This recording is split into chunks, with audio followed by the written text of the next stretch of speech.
Hello students, I am Safia Khan. Today we will read an interesting story, The Fun They Had. Before reading the story, we will understand its title very well. The Fun They Had. Fun कहते हैं मौज मस्ती को and they use किया गया है यहाँ students के लिए। मौज मस्ती जो स्टूडेंट्स ने की, तो ये किन स्टूडेंट्स ने की?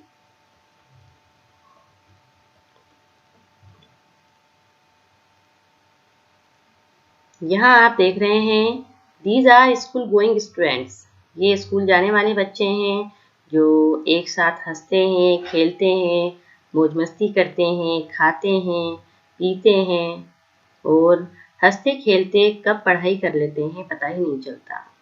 लेकिन ये दृश्य आने वाले समय में नज़र नहीं आएगा, क्योंकि आने वाले समय में न स्कूल होंगे, न टीचर होंगे और ना ही प्रिंटेड बुक्स हुआ करेंगी, क्योंकि स्कूल की जगह घर का एक कमरा ले लेगा और मानवीय टीचर जो कि आपके सर या मैडम होते हैं उनकी जगह एक रोबोटिक या मैकेनिकल टीचर ले लेगा और प्रिंटेड बुक्स के स्थान पर ई बुक्स हुआ करेंगी। ऐसा मानना है हमारे राइटर आइजैक असिमोव का, जो कि एक अमेरिकन राइटर हैं जो कि साइंस फिक्शन के लिए जाने जाते हैं। फिक्शन कहते हैं कल्पना को, और जब राइटर कल्पना करते हैं तो अपनी कल्पना को ही वो स्टोरी या नोवेल के रूप में लिखा करते हैं। तो आइजैक असिमोव ने जो कल्पना की हैं, जो क्रिएशन उनकी हैं, वो साइंस पर आधारित हैं और उन्होंने काफ़ी सारी बुक्स साइंस फिक्शन पर लिखी हैं, जिनमें से एक है द फन दे हैड। अब उनकी कल्पना कितनी सही साबित हो पाती है इसको हम जानेंगे स्टोरी पढ़ने के बाद। The fun they had is a science fiction which appeared first in children's newspaper in 1951. The Fun They Had एक साइंस फिक्शन है जो सबसे पहले सामने आया था चिल्ड्रन न्यूज़पेपर में 1951 में। After that it reprinted in the magazine of fantasy and science fiction in 1954. इसके बाद ये रिप्रिंट हुआ the magazine of fantasy and science fiction में 1954 में। 2157 ये वो साल है जब हमारी स्टोरी स्टार्ट होगी, यानी कि इस ईयर के स्टूडेंट्स के बारे में हम स्टोरी में पढ़ेंगे। 1951 ये वो ईयर है जबकि राइटर ने स्टोरी को लिखा। तो जो राइटर का ईयर था उसके बाद की 206 साल के बाद की कल्पना यहाँ आइजैक असिमोव ने की है कि 206 साल बाद का जो नज़ारा होगा वो किस तरह का होगा। 2157 इस ईयर के बारे में हम स्टोरी में पढ़ेंगे और आज जो समय चल रहा है वो है 2020, यानी कि आज के बाद यानी 137 ईयर बाद की ये घटना है जो हम स्टोरी में पढ़ने जा रहे हैं। 2020 एंड 1951 के डिफरेंस को देखेंगे, यानी राइटर ने जब स्टोरी को लिखा और उसके बाद से आज तक मीन्स 69 ईयर्स आफ्टर क्या क्या चेंजेस इसमें हमें देखने को मिल रहे हैं। तो हम देख सकते हैं कि इसकी शुरुआत हो चुकी है, जो कल्पना आइजैक असिमोव ने की है उसकी शुरुआत हो चुकी है। 69 ईयर्स में ही हमने काफ़ी कुछ बदलाव जो कि स्टोरी में राइटर ने हमें बताए हैं देखे हैं। Before you read, the story we shall read is set in the future when books and school as we now know them will perhaps not exist.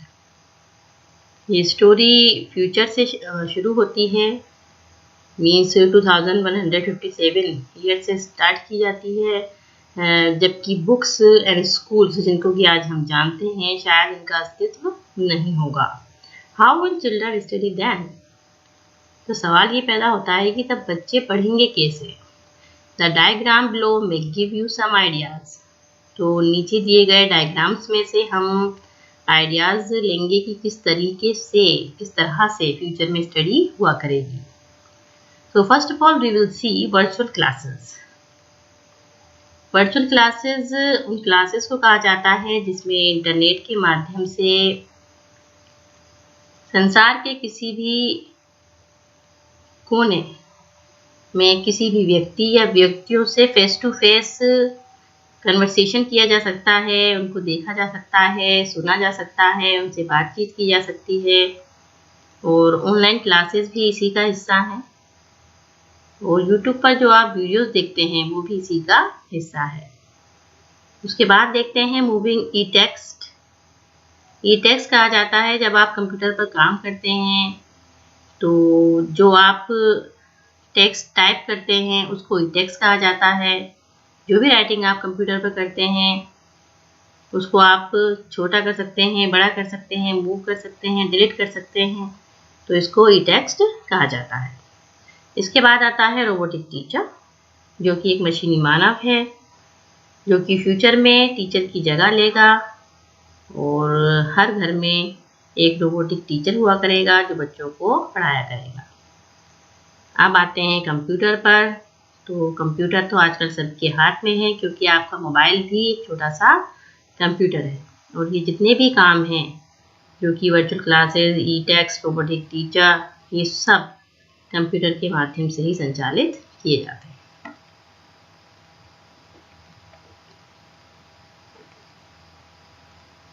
Before starting lesson, there are two activities for students to do.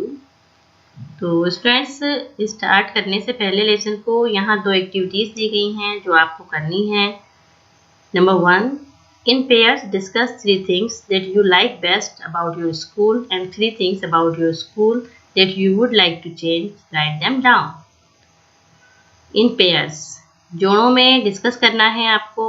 Means 2 students के जोड़े बनाएंगे और आपस में discuss करेंगे 3 ऐसी चीज़ें जो आपको अपने स्कूल के बारे में सबसे ज़्यादा पसंद हैं और 3 ऐसी चीज़ें जिनको कि आप अपने स्कूल में चेंज करना चाहते हैं.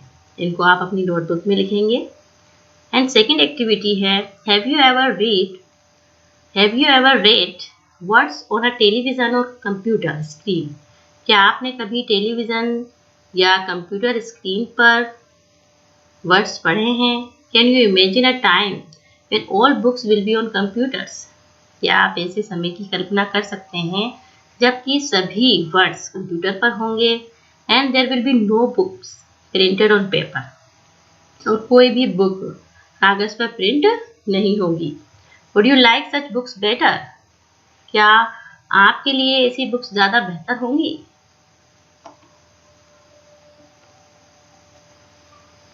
Okay students, finally let's start the lesson. Margie even wrote about it that night in her diary. मार्गी ने उस रात अपनी डायरी में भी इस बारे में लिखा था. किस बारे में लिखा था? बुक के बारे में लिखा था. On the page headed 17 May 2157 she wrote. और डायरी में मार्गी ने डेट मेंशन की थी. और डेट क्या थी? 17 मई 2157. She wrote, Today Tommy found a real book. आज टोमी को एक रियल बुक मिली. रियल बुक मीन्स एक वास्तविक बुक मिली. वास्तविक बुक कहा जाता है उस बुक को जो कि पेपर पर प्रिंट होती है.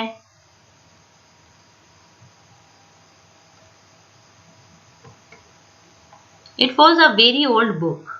Margie's grandfather once said that when he was a little boy, his grandfather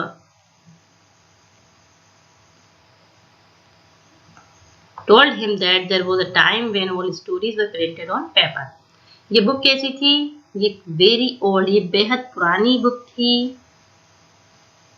और मार्गी के दादाजी ने मार्गी को एक बार बताया था कि जब वो छोटे थे तब उनके दादाजी ने उनको बताया था कि उनके दादाजी जब छोटे थे तब सभी बुक्स पेपर पर प्रिंट होती थी।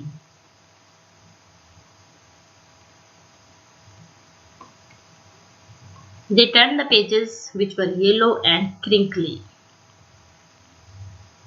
टॉमी एंड मार्गी ने पेजेस को टर्न किया, पेजेस को पलट कर देखा और पेजेस कैसे थे? येलो थे एंड क्रिंकली थे। क्रिंकली मीन्स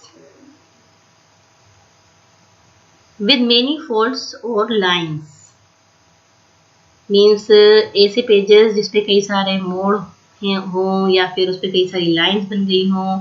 हम देखते हैं अक्सर कि जब पेज मुड़ जाता है तो उस पर लाइन बन जाती है, तो काफ़ी सारी लाइंस बनी हुई थी, यानी मुड़े हुए पेज थे। तो यानी बुक काफ़ी पुरानी थी, उसके पेज भी पीले पड़ चुके थे। And it was awfully funny to read words that stood still instead of moving the way they were supposed to on a screen, you know. और ये कैसा था उनके लिए? ऑफली फनी था, मीन्स बड़ा ही मज़ेदार था और बड़ा मज़ा आ रहा था उनको देखते हुए ऐसे वर्ड्स को जो कि स्टिल थे, यानी कि स्थिर बने हुए थे, मूव नहीं करते थे। क्योंकि उनके वक्त में 2157 में जो वर्ड्स थे स्क्रीन पर मूव किया करते थे, लेकिन यहाँ प्रिंटेड वर्ड्स हैं जो कि जहाँ के तहाँ बने रहते हैं, स्थिर अवस्था में बने रहते हैं, मूव नहीं करते। And then when they turned back to the page before, it had the same words on it that it had had when they read it the first time. और जब उन्होंने पिछले पेज को पलटकर देखा तो वर्ड्स वही थे जो कि पहले लिखे हुए थे।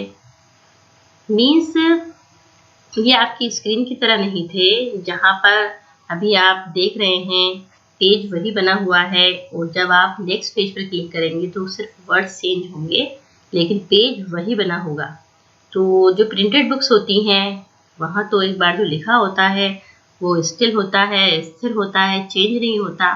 तो बड़ा फनी था, ऑफली फनी था स्टूडेंट्स के लिए, मार्गी और टॉमी के लिए, कि वर्ड्स अपनी जगह से मूव नहीं होते हैं। Gee said Tommy. Gee means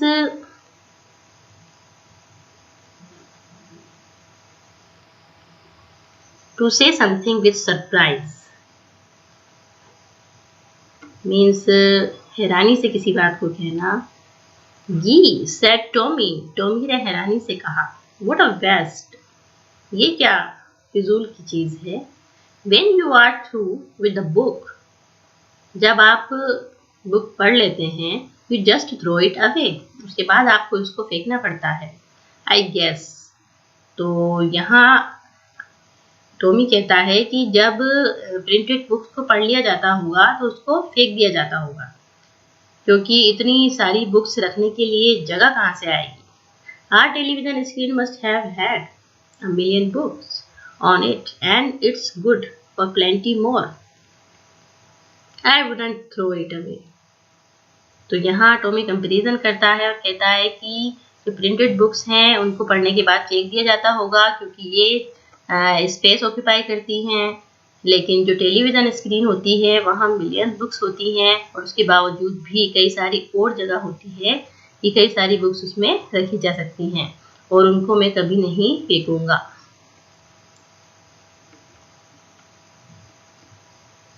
same with mine said मार्गी। मार्गी कहती है, हाँ मैं भी बिल्कुल ऐसा ही सोचती हूँ। She was 11 and hadn't seen as many daily books as Tommy had. He was 13. मार्गी 11 साल की थी और उसने इतनी सारी बुक्स नहीं देखी थी जितनी टॉमी ने देखी थी और टॉमी 13 साल का था। She said, where did you find it? मार्गी ने कहा, तुम्हें ये बुक कहाँ से मिली? In my house, मेरे घर में. He pointed without looking because he was busy reading in the attic. Attic कहते हैं a space just below the roof used as a storeroom. You can see in the image that एक space होता है जो कि आपकी छत के जस्ट नीचे बना होता है, जिसको आप स्टोर रूम के तौर पर इस्तेमाल करते हैं, तो उसको कहा जाता है एटिक. तो he pointed without looking because he was busy reading in the attic. तो वो पॉइंटेड करता है, इशारे से बताता है, इशारा करके ऊपर की तरफ कि एटिक से मिली है क्योंकि वो किताब पढ़ने में बिजी है. What is about? ये किस बारे में है? मिनी पूछती है. स्कूल. टॉमी कहता है स्कूल के बारे में है. Margie was scornful. Scornful means making fun of someone or something in a cruel way. Means किसी पर्सन का या किसी चीज का मजाक उड़ाना. तो मार्गी मजाक उड़ाती है स्कूल का. What's there to write about school? I hate school. School के बारे में लिखने को क्या हो सकता है? मैं नफरत करती हूँ स्कूल से. मार्गी always hated school. मार्गी स्कूल से हमेशा से नफरत करती थी, but now she hated it more than ever. लेकिन वो अब इससे और ज़्यादा नफरत करने लगी थी. The mechanical teacher had been giving her test after test in geography. जो मैकेनिकल टीचर था वो टेस्ट पर टेस्ट दिए जा रहा था मार्गी को ज्योग्राफी में. And she had been doing worse and worse. और वो बुरे से बुरा प्रदर्शन किए जा रही थी. Until her mother had shaken her head sorrowfully and sent for the county inspector. Shaken head कहते हैं to turn your head as a way to say no. जब हम किसी चीज से परेशान हो जाते हैं और सर पकड़ लेते हैं और कहते हैं ओ नो. तो जब मार्गी का प्रदर्शन बुरा से बुरा होता जा रहा था टेस्ट में, तो मार्गी की माँ ने अपना सर पकड़ लिया. वो काफ़ी दुखी हो गई थी एंड उन्होंने किसको बुलवाया? County inspector. अब काउंटी इंस्पेक्टर कौन है? He was a round little man with a red face and a whole box of tools with dials and wires. वो एक छोटा सा गोल मटोल सा आदमी था जो कि रेड फेस का था और उसके पास एक बड़ा सा बॉक्स था टूल्स का जिसमें डायल्स थे, वायर्स थे. He smiled at Margie and gave her an apple. वो मार्गी की तरफ मुस्कुराया और उसने मार्गी को एक एप्पल दिया. Then took the teacher apart. उसके बाद उसने टीचर के पुर्जे खोल दिए. Margie had hoped he wouldn't know how to put it together again. मार्गी ने आशा की थी कि शायद ये जानता नहीं होगा कि किस तरह से एक बार इसको फिर से ठीक करना है. But he knew how all right, and after an hour or so, there it was again. A large and black and ugly, with a big screen on which all the lessons were shown and the questions were asked. एक बार फिर से 1 घंटे के अंदर एक बार फिर से उसके सामने एक बड़ी सी काली सी और भद्दी सी स्क्रीन थी जिस पर लेसन्स लिखे होते थे और क्वेश्चन पूछे जाते थे. That was not so bad, लेकिन फिर भी ये स्क्रीन इतनी बुरी नहीं थी. The part Margie hated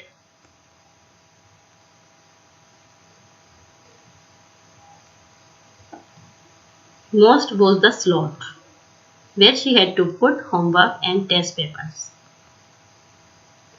screen से ज़्यादा बुरा पार्ट था स्लॉट. तो यहाँ समझेंगे स्लॉट को. स्लॉट किसे कहते हैं?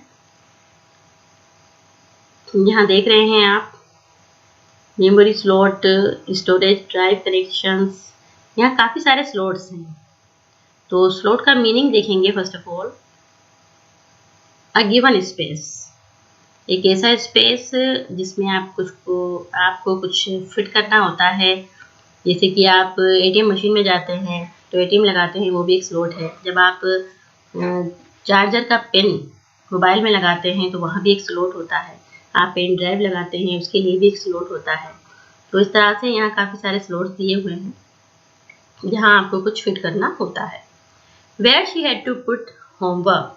अब मार्गी को एक स्लॉट में अपना होमवर्क पुट करना होता था एंड टेस्ट पेपर्स भी पुट करना होते थे।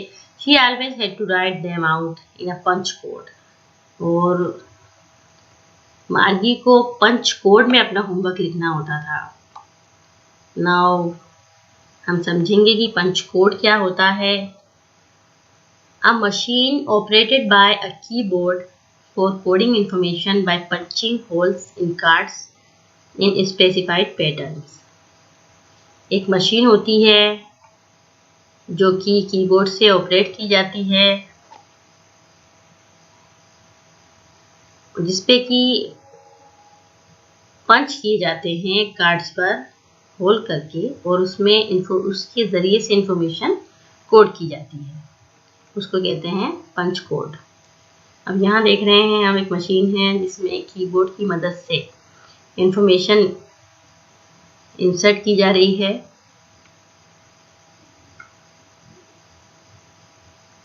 यहाँ देखिए एक और व्यू आप देख सकते हैं, और उसके बाद जो कार्ड पर होल हुए हैं उसी को पंच कोड कहा जाता है। They made her learn when she was 6 years old। और जब वो 6 साल की थी तब उसे पंच कोड पर राइट करना सिखाया गया था। And the mechanical teacher calculated the marks in no time. और जैसे कि आज OMR शीट चलती है उस पर हम सर्कल करते हैं, और जब उसको हम उस पर कैलकुलेशन कितनी फास्ट तरीके से हो जाता है। तो उस वक्त जो था, जबकि हमारे राइटर ने लेसन को लिखा था उस वक्त पंच कोड चलता था, तो इसलिए राइटर ने यहाँ पंच कोड का जिक्र किया है।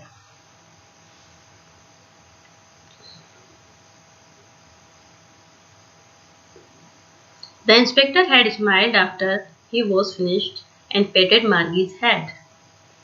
काउंटी इंस्पेक्टर ने अपना काम कर दिया, उसके बाद वो मुस्कुराया और उसने मार्गी के सर को थपथपाया।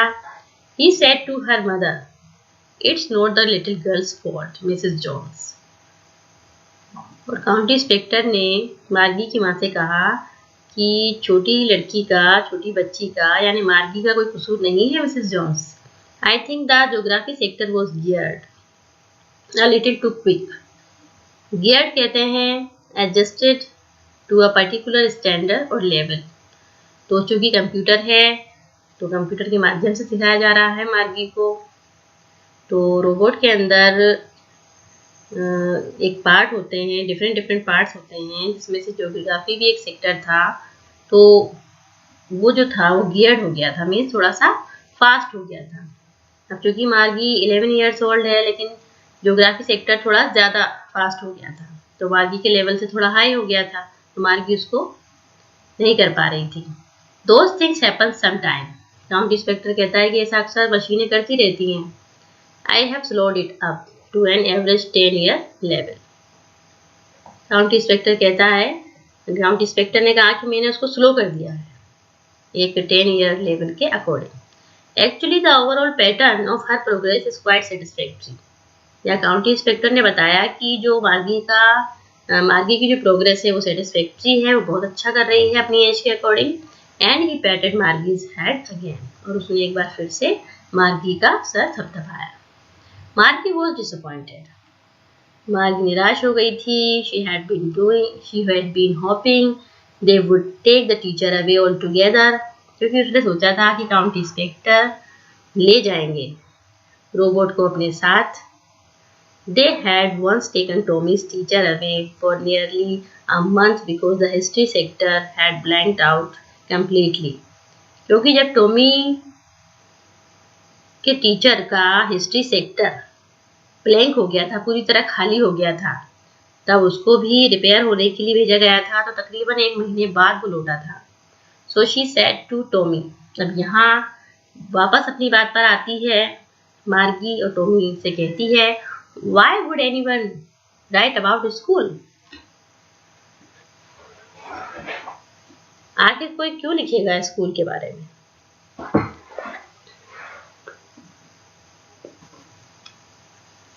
Tommy looked at her with very superior eyes.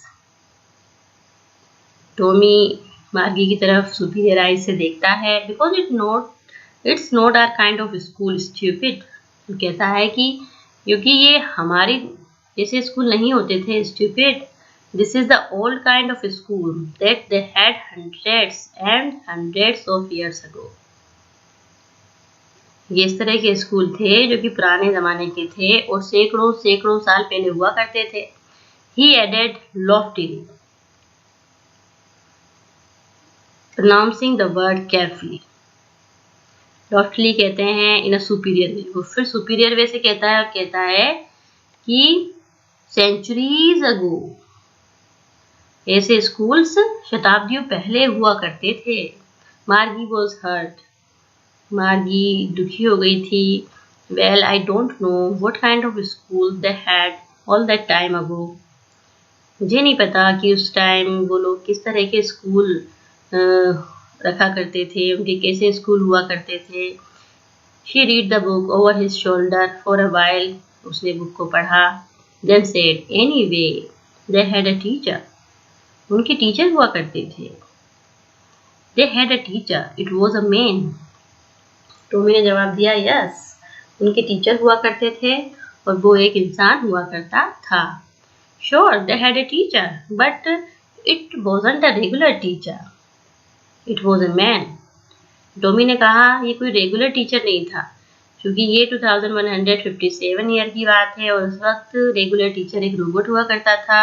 इसलिए टॉमी कहता है कि ये हमारे जैसे रेगुलर टीचर नहीं हुआ करते थे, ये तो एक इंसान हुआ करता था। A man, how could a man be a teacher?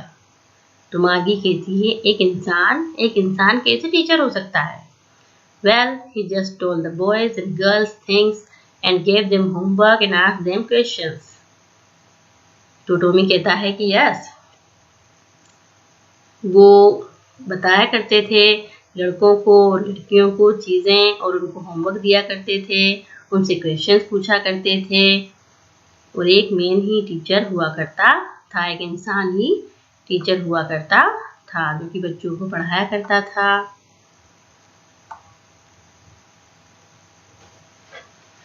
A man isn't smart enough.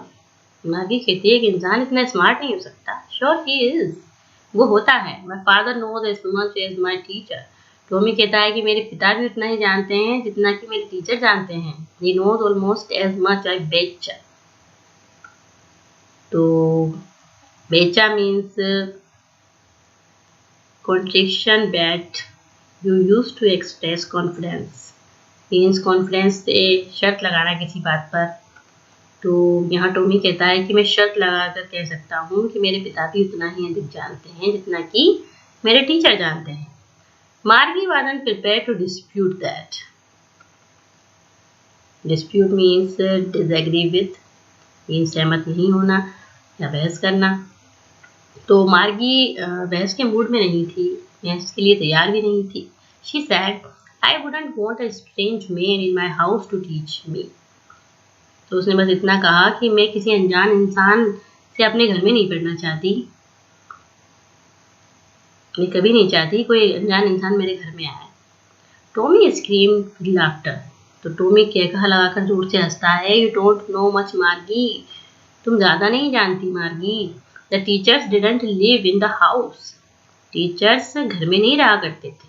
They had a special building and all the kids went there. उनकी अपनी खुद की एक स्पेशल बिल्डिंग हुआ करती थी और सारे बच्चे वहाँ पढ़ने जाया करते थे। And all the kids learn the same things. और सारे बच्चे एक ही चीज़ सीखा करते थे। Sure if they were the same age. तो मार्गी कहती है कि क्या वो सभी एक ही उम्र के हुआ करते थे?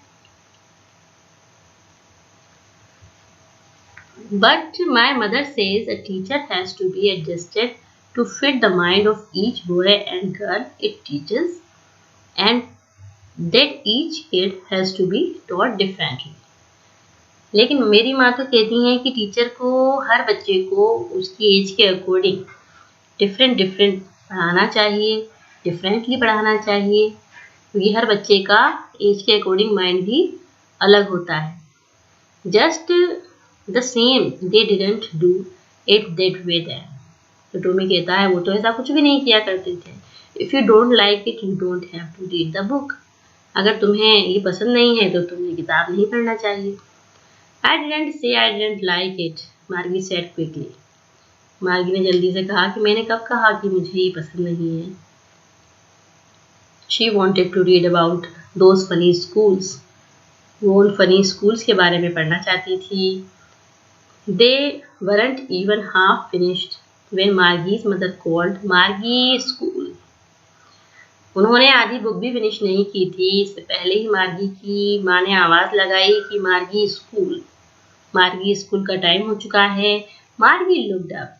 नॉट येट मम्मा। मार्गी ने ऊपर देखा और कहा नहीं अभी नहीं माँ। Now said Mrs Jones and it's probably time for Tommy too. और अब आवाज़ आती है मिसेस जोन्स की, तो शायद अब टॉमी के भी पढ़ने का समय हो चुका था। मार्गी सेड टू टॉमी। मार्गी ने टॉमी से कहा can I read the book some more with you after school. क्या मैं स्कूल के बाद तुम्हारे साथ कुछ और बुक पढ़ सकती हूँ?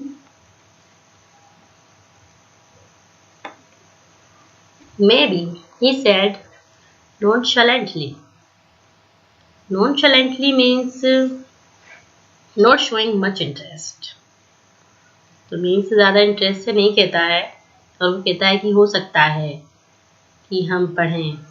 He walked away whistling the dusty old book tucked beneath his arm.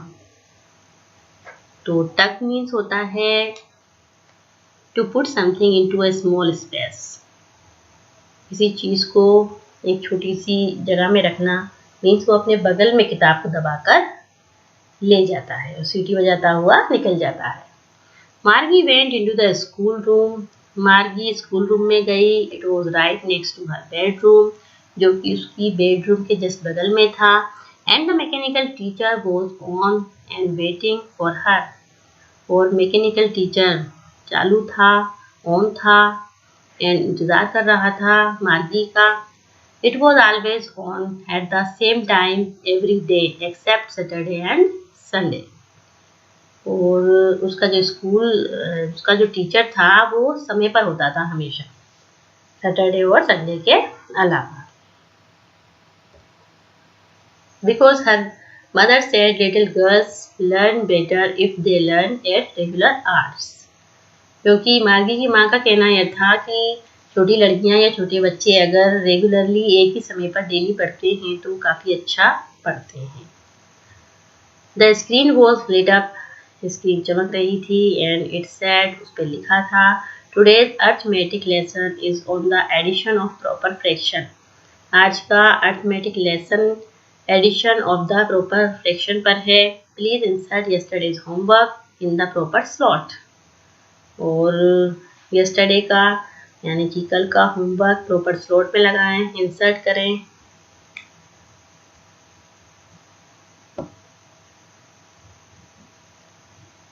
The mechanical teacher was flashing on the screen. और मैकेनिकल टीचर यहाँ स्क्रीन पर फ्लैश कर रहा है।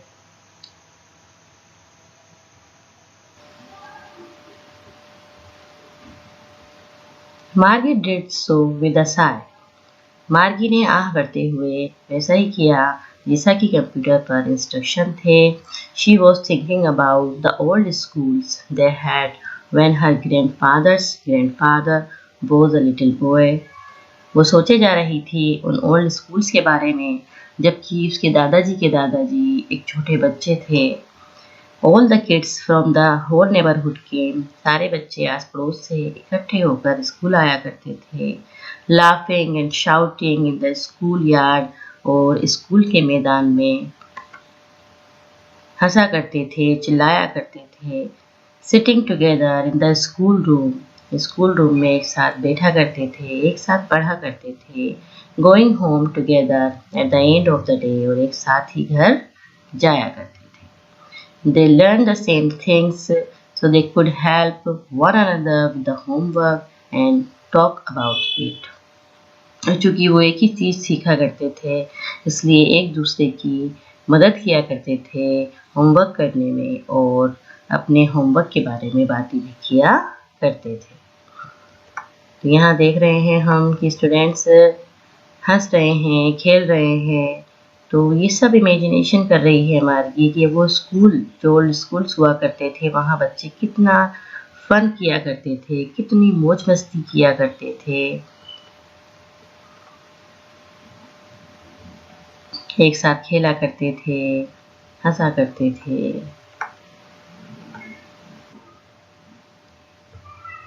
And the teachers were people, और इंसान ही टीचर हुआ करते थे।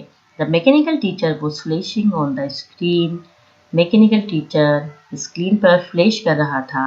When we add fractions 1.5 and 1/4, उस पर लिखा हुआ था कि जब हम ऐड करते हैं फ्रैक्शंस को 1.5 and 1/4। Margie was thinking about how the kids must have loved it in the old days, और मार्गी सोचे जा रही थी कि बच्चे अपने स्कूल्स को उस वक्त कितना पसंद किया करते होंगे जब वो एक साथ पढ़ा करते होंगे।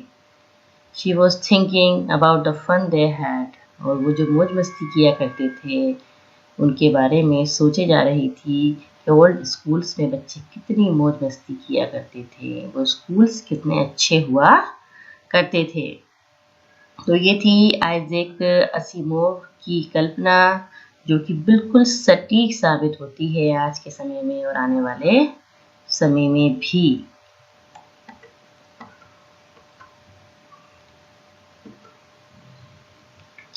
This story is an inspiration and a motivating factor that epitomizes the view of a child towards his or her school. ये कहानी वाकई एक इंस्पिरेशन है, एक मोटिवेशन है, जो कि एक सटीक और वास्तविक रूप से एक नज़रिया बताती है हमें। बिल्कुल परफेक्ट एग्जाम्पल है इस बात का कि एक बच्चा जो है वो अपने स्कूल के बारे में क्या सोचता है, कैसा सोचता है और अपने स्कूल को कैसा चाहता है। Okay students, thank you. If you like it, please subscribe it.